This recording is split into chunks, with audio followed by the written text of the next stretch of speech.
नमस्कार। नमस्कार। अभी हम फरीदाबाद के बीके हॉस्पिटल के बाहर बैठे हुए हैं और यहाँ पे बाबा कम से कम 23 दिनों से लगातार धरना पर बैठे हुए हैं और इनका कहना है कि फरीदाबाद को रेफर मुक्त फरीदाबाद बनाया जाए और बीके हॉस्पिटल में ही सारा इलाज हो और यहाँ के लोगों को कहीं और रेफ़र ना किया जाए, जैसे कि सफदरजंग या फिर दिल्ली में किसी हॉस्पिटल में। सारा इलाज सामने जो बीके हॉस्पिटल है इसी में सारा इलाज हो, है ना बाबा? आप क्या कहना चाहेंगे इस पर? मैं यही कह रहा हूँ और हमारी यही मांग है कि यहाँ पर लोकसभा की 50 लाख की आबादी है, 26 लाख वोटर है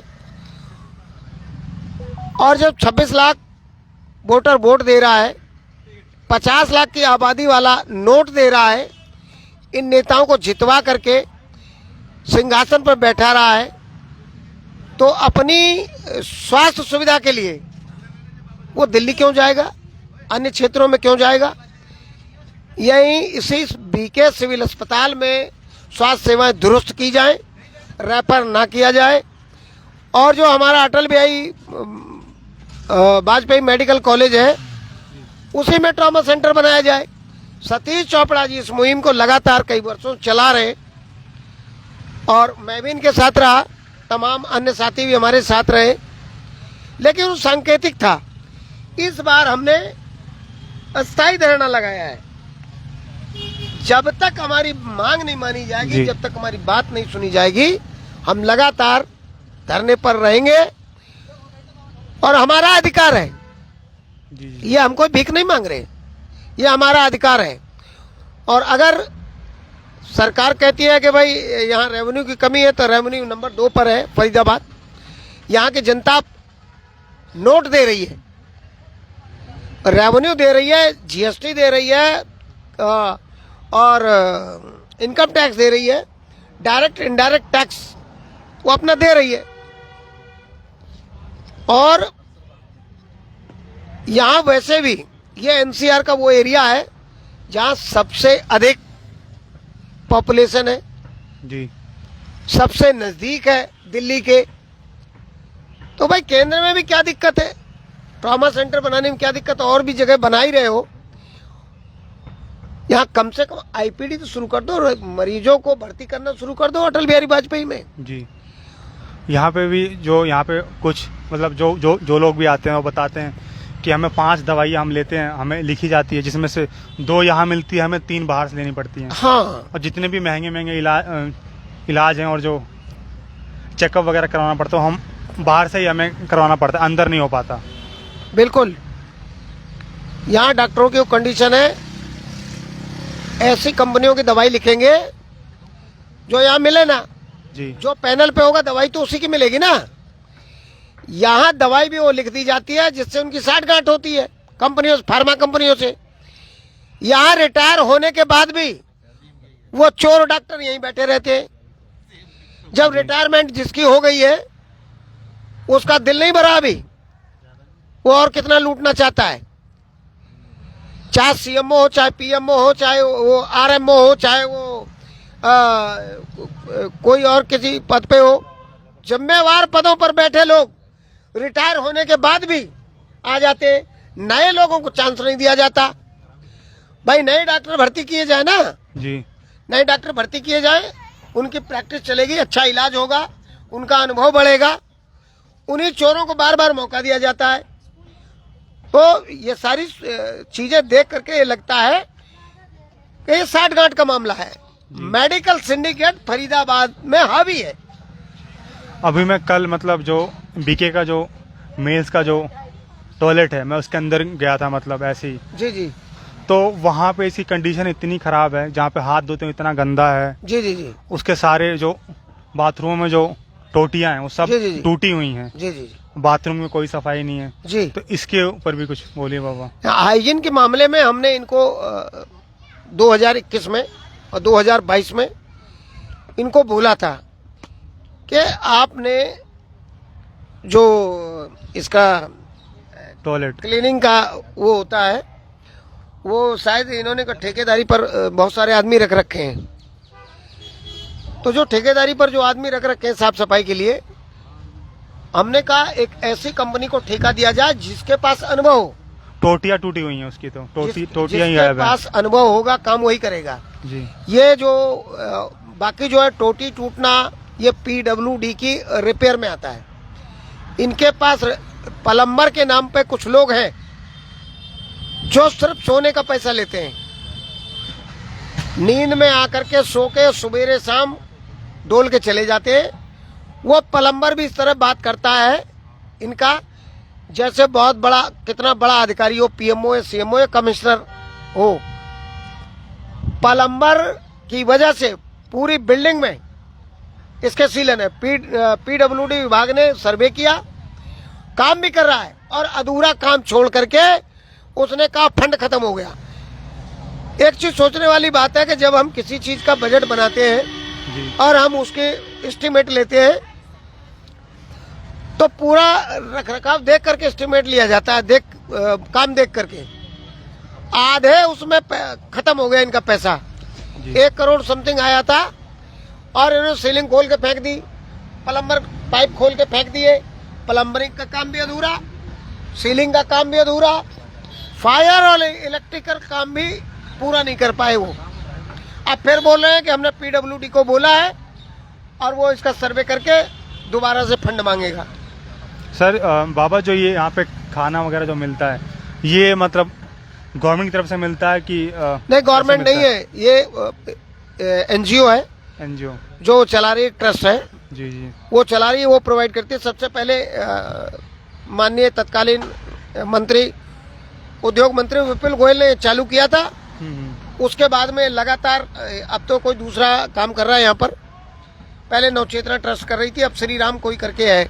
तो इनको गवर्नमेंट फंड वगैरह भी देती है कि अपनी मर्जी से चलाते हैं बिना फंड के? देखो फंड तो देती होगी, फंड तो देती हूँ, मैं श्योर नहीं कह सकता, लेकिन फंड पीछे से देती होगी तभी ये चला रहे हैं। क्योंकि आज जब मैंने जाके टेस्ट किया तो सब्जी खाने लायक ही नहीं थी यहाँ पे। नहीं, खाना तो लगभग मरीजों वाला ठीक ही मिलता है। अब हम स्वस्थ लोग हैं ना, हम स्वस्थ के हिसाब अपने स्वस्थ के हिसाब से देखते हैं, लेकिन जो मरीजों का खाना है बेसिकली ये मरीजों के लिए है जी, ये आम लोगों के नहीं कि सब लोग हम चले जाएं आप चले जाओ, कोई भी। ये मरीजों के लिए खोला गया था, जो तमारदारों के लिए, ये उन्हीं के हिसाब से खोला गया है। तो इस पर तो ज्यादा हम ये नहीं कह सकते कि भाई मसालेदार नहीं है या टेस्टी नहीं है, वो ठीक नहीं होगा। जो सब्जी थी वो मतलब सिर्फ पानी था उसके अंदर, सब्जी तो थी ही नहीं इसके अंदर। जी जी जी, मैंने भी खाना खाया, लेकिन वो मरीजों के हिसाब से किया। जी हाँ, बाकी आज हमारे यहाँ बैठे हुए ये निश्चिंत पत्रकार जी हैं, वरिष्ठ पत्रकार हैं, आइए। और आज ये भूख हड़ताल पर हैं। प्रीतपाल जी हैं, समाज सेवी गोस्वामी जी हैं।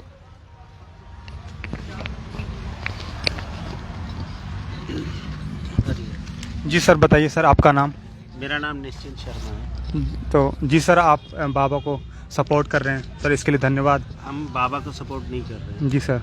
ना बाबा हमें सपोर्ट कर रहे हैं, अब- ये एक समाज को सपोर्ट जी जी कर जी, रहे हैं। समाज को सपोर्ट कर रहे हैं। क्योंकि यहाँ जितने बैठे हैं वो एक दूसरे को सपोर्ट करने के लिए नहीं बैठे हैं। जो ये मुहिम है रेफर मुक्त फरीदाबाद, जी, ये जी। बहुत पुरानी मुहिम चल रही है। सतीश चोपड़ा जी की, बाबा राम केवल हैं, प्रीतपाल जी हैं, निश्चिंत शर्मा हो गए, अभिषेक गोस्वामी हो गए, और भी कई समाज सेवी हैं जो इसमें जुड़े हुए हैं, जी जी बिल्कुल। ताकि फरीदाबाद को रेफर मुक्त किया जा सके। शायद आपको पता है, नहीं पता मेरे को नहीं मालूम, पता है लेकिन मेरे को, रेफर सर। मुक्त का मतलब होता है कि हमें रेफर ना किया जाए, जी जी जी, सारा इलाज यहीं किया जाए। सारा इलाज जी। यहीं किया जाए, डॉक्टर भी यहीं हो, मेडिसिन भी यहीं हो। क्योंकि जब रेफर किया जाता है तो रास्ते में कई बार मृत्यु हो जाती है किसी जी बिल्कुल हो जाती है। की। तो वो चीज़ ना हो, क्योंकि फरीदाबाद के उस चीज़ को रोकने के लिए पर्याप्त संसाधन है। एक मेडिकल कॉलेज है जो छायसा मेडिकल कॉलेज था, अटल बिहारी वाजपेयी कॉलेज उसका नाम रखा गया था। कोविड के समय उसे गवर्नमेंट ने टेक ओवर किया था कि वो उसको लेकर के कोविड की जो सुख सुविधाएं थी वो दे। तो हमारी मांग सभी प्रशासनिक अधिकारियों से यही मांग है, जो समाज सेवी है, पत्रकार हैं, कि फरीदाबाद को रेफर मुक्त किया जा सके और हमें एक ट्रॉमा सेंटर दिया जा सके, ताकि जो सुविधा हम दिल्ली से ले रहे हैं वो हमें फरीदाबाद हरियाणा में मिल सके। जी बिल्कुल। सर और कुछ बोलना चाहेंगे? नहीं, बस यही है। प्रीतपाल जी। नमस्कार जी। जी सर बताइए। ये जो यहाँ पे हम सब लोग बैठे हुए हैं, ये अपना पर्सनल काम लेके कोई भी नहीं बैठा हुआ, यहाँ पे सिर्फ जन सेवा का काम है, समाज सेवी हैं सारे जी। और रेफर मुक्त फरीदाबाद एक लक्ष्य रखा हुआ है जिससे जनता को सुविधा मिल सके। क्यों हम लोगों को क्या है कि कोई भी आए उसको रेफर कर दिया जाता है कि जी यहाँ पे ट्रीटमेंट नहीं है, आप दिल्ली चले जाइए, और रास्ते में कोई ऐसी सांठगांठ भी हो जाती है जिससे प्राइवेट हॉस्पिटल में भर्ती करवा के इलाज के नाम पे उनका सारा कुछ छीन लिया जाता है। छीनने का मतलब ये नहीं है कि उनसे कोई छीना झपटी की जाती है, उनका बिल इतने लंबे लंबे बना दिए जाते हैं कि वो भरने के लायक नहीं रहता और उसके पास कोई चारा नहीं बचता सिवाय इसके कि वो अपना या तो मकान बेचे या जायदाद बेचे या अपना जेवर बेचे। ये सब चीज़ें बेचने के बाद भी उसका बंदा बच पाता है कि नहीं बच पाता, ये नहीं हो पाता। इसीलिए हमारी जो मेन मुद्दा है, हमारा मेन मुद्दा यही है कि हमें रेफर मुक्त फरीदाबाद चाहिए, जिससे कि मतलब हमें पूरा प्रॉपर ट्रीटमेंट मिल सके। रेवेन्यू के मामले में दूसरे नंबर पे फरीदाबाद है जी, बिल्कुल। तो फरीदाबाद रेफर के नाम पे पहले नंबर पे क्यों? जी, हमें रेफर करें, कोई बात नहीं रेफर करें, लेकिन शहंशाह मेडिकल कॉलेज में करें जो कि खोला हुआ अटल बिहारी वाजपेयी के नाम से। 5 साल से वहाँ पे कोई एडमिशन नहीं हो रही, सुविधा वहाँ पे है, 3.5 करोड़ की सैलरी जा रही है वहाँ पे, स्टाफ वहाँ पे खाली बैठा हुआ है और यहाँ स्टाफ के पास टाइम नहीं है। ऐसा क्यों? ये जो मतभेद है ये नहीं होना चाहिए, किसी भी किस्म से ये मतभेद बर्दाश्त नहीं होगा। और जब तक जनता की मांग नहीं मानी जाएगी, जनता की जरूरत पूरी नहीं की जाएगी, तब तक हम धरने पे बैठे हुए हैं और ऐसे ही बैठे रहेंगे जब तक हमें कोई आश्वासन या कोई चीज़ हमें नहीं मिलती। धरातल धर पे सरकार को, शासन को, प्रशासन को काम करना पड़ेगा। धन्यवाद। धन्यवाद सर। सर आप बात करना चाहेंगे?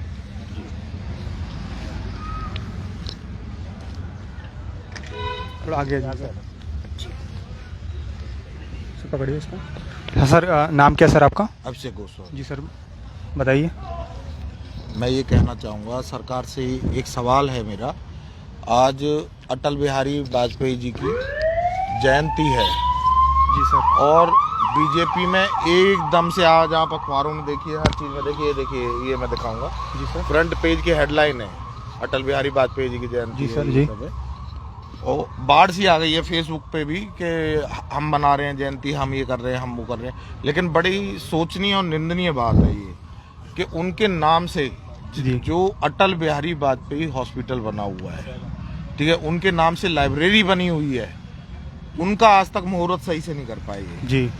आज भी डॉक्टरों के लिए तरस रहे हैं, ठीक है, फरीदाबाद रेफर मुक्त के लिए तरस रहा है जी। वहाँ पूरी बिल्डिंग तैयार है, सारी मशीनरी तैयार है, लेकिन वहाँ काम करने के लिए एक सिग्नेचर की आवश्यकता है, बस वो सिग्नेचर ये नहीं दे रहे। तो कहीं ना कहीं हाथी के दांत दिखाने के कुछ और हैं और खाने के कुछ और है, तो वो इस चीजों से साफ पता चलता है जी सर कि वो बड़ी मतलब गंभीरता से सोचने वाली बात है। और मैं बीजेपी के जो लीडर्स हैं और जो पदाधिकारी हैं, मुख्यमंत्री जी हैं, मैं उनसे कहूंगा, मैं ये सोचता हूं बतौर समाज सेवी कि आपकी सच्ची श्रद्धांजलि मैं तब मानूंगा जब आप फरीदाबाद को रेफर मुक्त करके छायसा मेडिकल कॉलेज है जो हमारा अटल बिहारी वाजपेयी जी के नाम से जो मेडिकल कॉलेज है, उसको सुचारू रूप से आईपीडी से लेके ट्रॉमा से लेके सारी सुविधाएं आप देंगे तो सच्ची श्रद्धांजलि अटल बिहारी वाजपेयी जी को मानी जाएगी सर।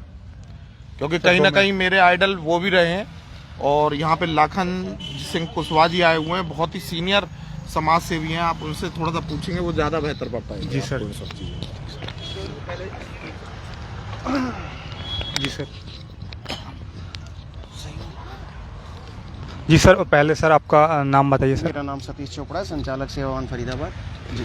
तो जी सर, आप मतलब अब तक 23 दिन से आप लोग धरना प्रदर्शन कर रहे इससे हैं। पहले भी 3 बार जी सांकेतिक सर। धरना प्रदर्शन इन्हीं मांगों को लेके कर सर इसको थोड़ा ऊपर कर लीजिए। चलिए ठीक है, यहाँ पे मैं वही कह रहा हूँ, वहाँ से बता देते, आवाज़ सही नहीं आ रही तो सर गवर्नमेंट की तरफ से सर कुछ देखिए, सरकार आपसे बात की गई? सरकार की तरफ से कोई मैसेज तक नहीं आ रहा। हाँ, ये रोज न्यूज़पेपर में ज़रूर छपवा रहे हैं कि जनवरी से हम वहाँ आईपीडी सर्विस शुरू कर देंगे, और वहाँ के डीन खुद उसमें छपवा रहे हैं कि 85 डॉक्टर के पद है, हमारे पास सिर्फ 35 डॉक्टर हैं जी, है ना।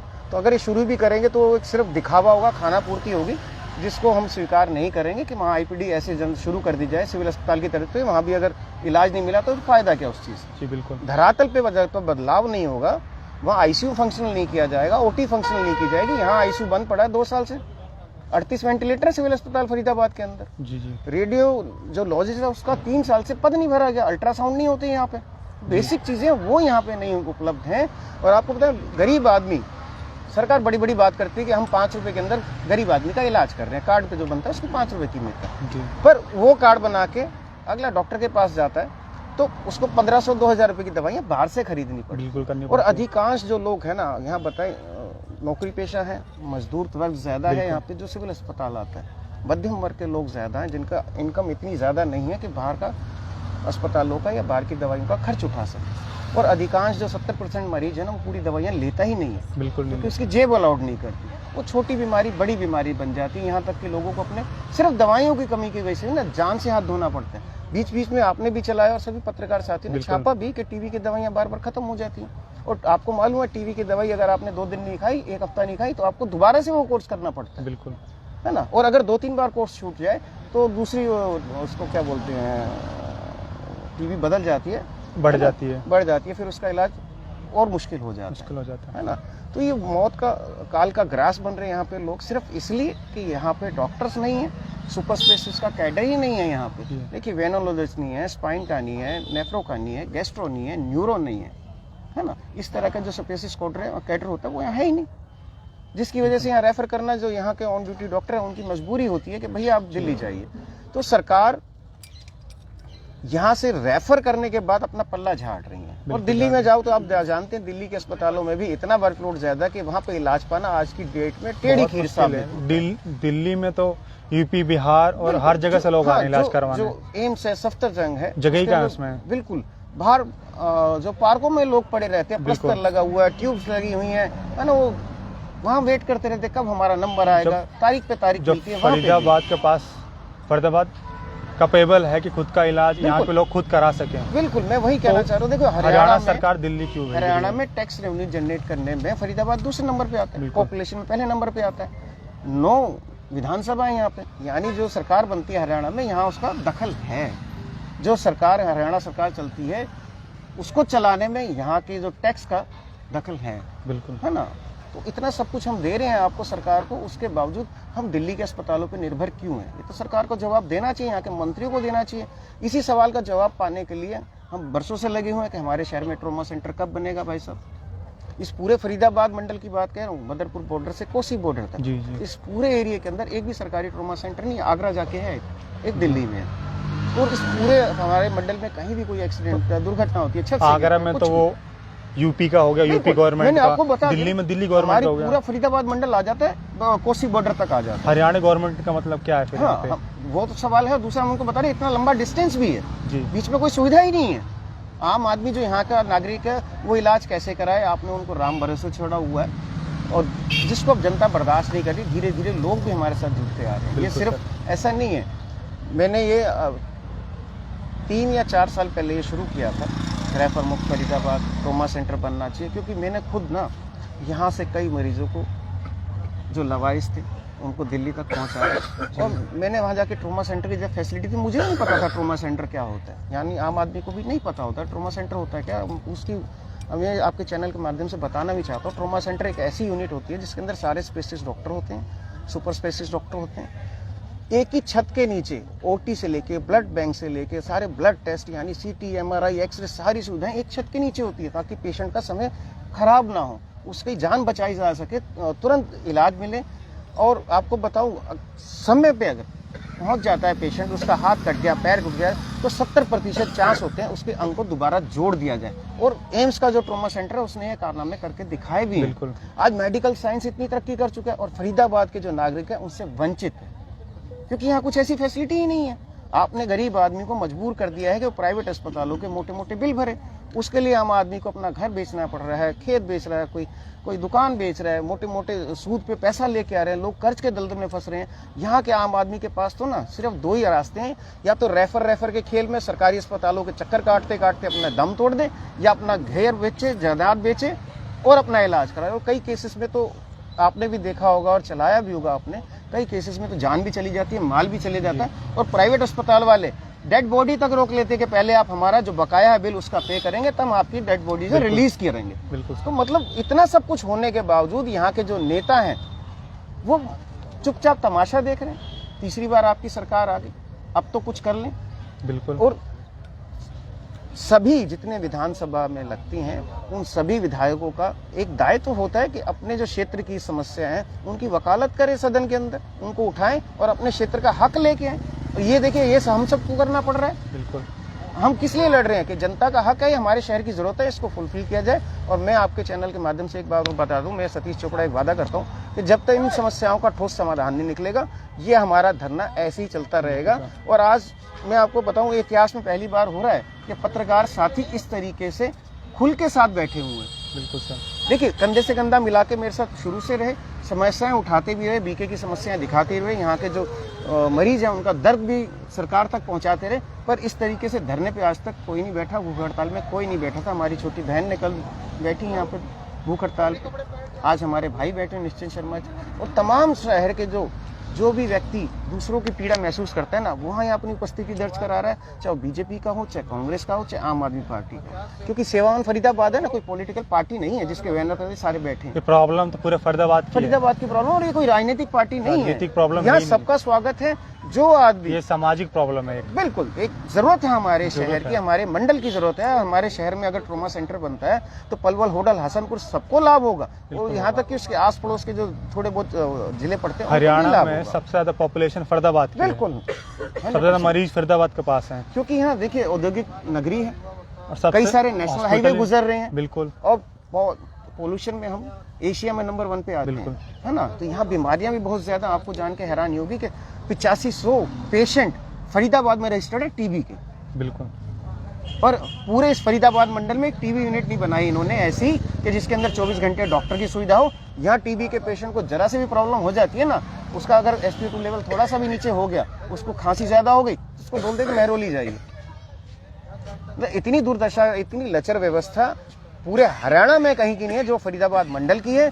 कल नायब सिंह सैनी जो सीएम है, बिल्कुल, इन्होंने आरती राव जी के साथ, और उनके पिताजी क्या नाम है, इंद्रजीत राव हैं शायद, केंद्रीय मंत्री, और वहां के सभी जो है अधिकारियों को गुड़गांव में मीटिंग ली। 1000 करोड़ रुपए से 700 बेड का अस्पताल, सरकारी अस्पताल गुड़गांव में बन रहा है। तो फरीदाबाद में क्यों बनाने में इनको दिक्कत आती है? इस सवाल सबसे बड़ा ये है कि फरीदाबाद की जनता के साथ ये अन्याय क्यों हो रहा है, और कब जागेगी ये जनता, कब तक ये लाशों का जो देख रहे हैं मौत का तांडव हो रहा है यहाँ पे, जिसको देख के सब चुप हैं, लोग बर्बाद हो रहे हैं। यहाँ तक कि कई हमने केसेस ऐसे देखे, बेचारे घर बेच के, सब कुछ बेच के उनको वापस गाँव जाना पड़ा, पलायन करने को लोग मजबूर हैं, क्योंकि यहाँ पे इलाज की सुविधा ही नहीं मिलती उनको।